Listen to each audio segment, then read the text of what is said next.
Guerras, miséria, fome, desemprego. Um povo dizimado pelos conflitos e doenças, menosprezados pelos mais ricos, sem muita esperança para o futuro. Esse poderia ser o cenário atual, mas não é. Aconteceu na década de 40. Poderia ser na América do Sul, mais precisamente aqui no Brasil. Mas aconteceu na Europa, na Itália. Poderia ser um novo movimento cinematográfico para retratar a realidade socioeconômica de um país devastado pela Covid-19. E isso não está tão longe de acontecer. Nós estamos trazendo aqui as principais características estética, filmes e cineastas mais importantes do neorrealismo italiano, assim como as suas influências para o cinema contemporâneo.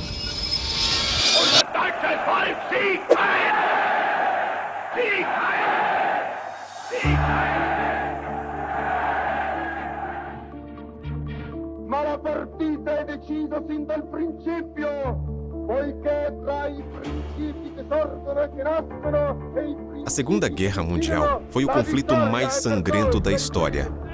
Ocorreu de 1939 a 1945 e ficou marcada por eventos como o Holocausto e o uso de bombas atômicas.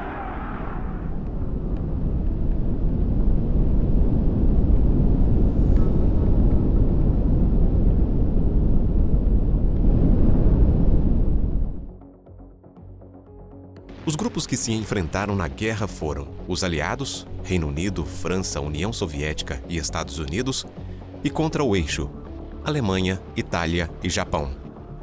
Foram 6 longos anos de acontecimentos terríveis. Mais de 70 milhões de pessoas perderam suas vidas nos campos de batalha. Uma violência que deixou marcas que duraram décadas em cidades devastadas, onde cada cidadão somou perdas em diferentes proporções.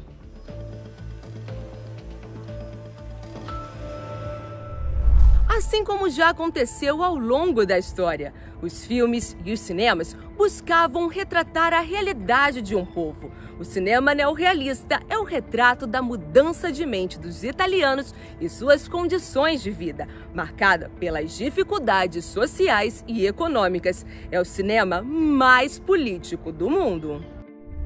A Cinecittà, principal estúdio de produção cinematográfica italiano, havia sido bombardeada pelos inimigos do ditador Benito Mussolini, e um grupo de jovens cineastas deixou de usar cenários elaborados em grandes estúdios para gravar em locações no interior do país ou nas ruas das cidades, usando apenas os equipamentos essenciais e a iluminação natural dos ambientes. Era frequente o uso de atores não profissionais, muitas vezes os próprios transeuntes que passavam nas ruas. As produções utilizavam elementos da realidade em peças de ficção, aproximando-se das características de filmes ao estilo documentário. Havia um aproveitamento pelos restos de filmes e pedaços de rolos, tanto pelas dificuldades financeiras como a vontade de romper paradigmas.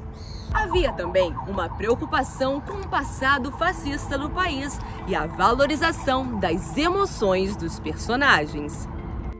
A ideia era apresentar a realidade como ela é. As histórias contadas davam voz às classes oprimidas pelas circunstâncias políticas, onde a sobrevivência era o principal objetivo.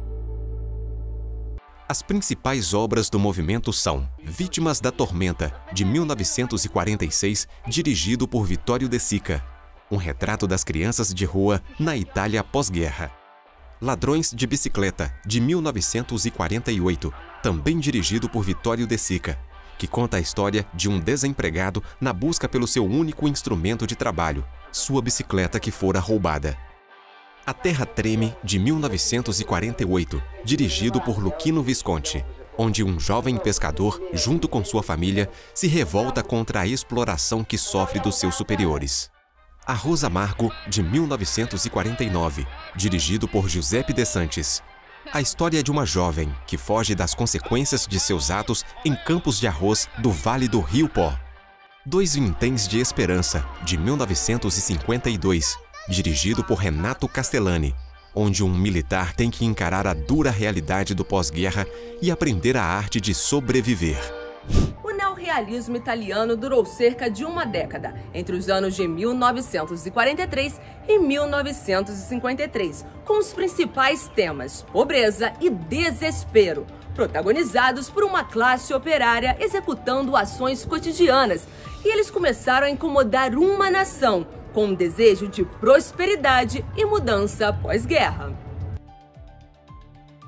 E o seu legado perpetua até hoje. E a prova viva é que qualquer um pode fazer cinema, até mesmo você que nos assiste.